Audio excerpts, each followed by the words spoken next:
Hello everyone, welcome back to the channel. Hope you're well, thank you for joining me.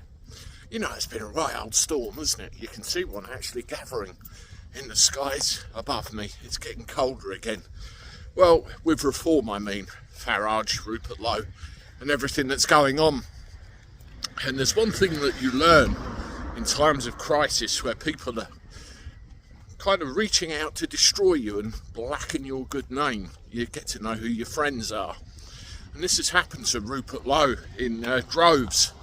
I was interested this morning in the fact that some of his colleagues that he works with have put their name to a statement, and you can see it here.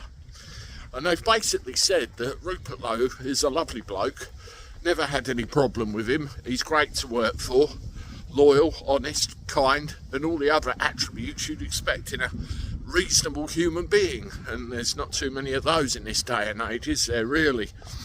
And one of them qualifies their remarks by saying they've known him for 30 years. That's a good reference in anybody's book. I wish I had people like that that could run to my aid in times of trouble. Good, honest people with integrity are hard to come by these days.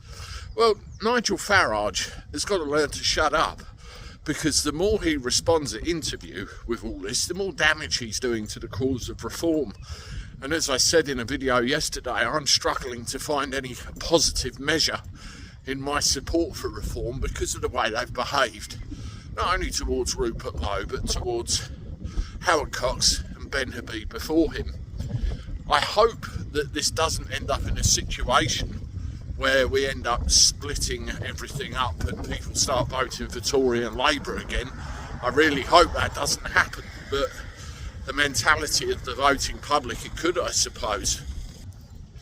Where Farage has gone very wrong, he's doubled down on, you know, the narrative, the investigation, and one big clanger he made, I think it was yesterday actually, he said a piece of information was released on the 29th of February. Hang on, I thought a leap year was only every 4 years. So a bit of a clanger there. When you mention mental health issues with somebody, dementia, and the first thing that goes is the memory. Oh dear. Well, I put a tweet on X saying what I wish to see for everything to be fixed. It probably never will be, but it's sack Yusuf, get rid of him. Apologise to and reinstate Rupert Lowe, apologise to and reinstate Ben Habib, and apologise to and give an option of coming back to Howard Cox. Once I see all those things, it might instill a little bit of confidence back in me at least, who knows, but I doubt that's going to happen. So how all the pieces will fall, how everything works out, we'll have to wait and see, won't we? Now, reminds me of an old saying from Napoleon Bonaparte, I think it was. Never interrupt your enemy while they're making a mistake. I'd love to see how Rupert Lowe does this, but genuinely, when I'm being wronged, I don't wait for one mistake, I wait for several that can't be backed out of, and then they find out the consequences. That's life, isn't it?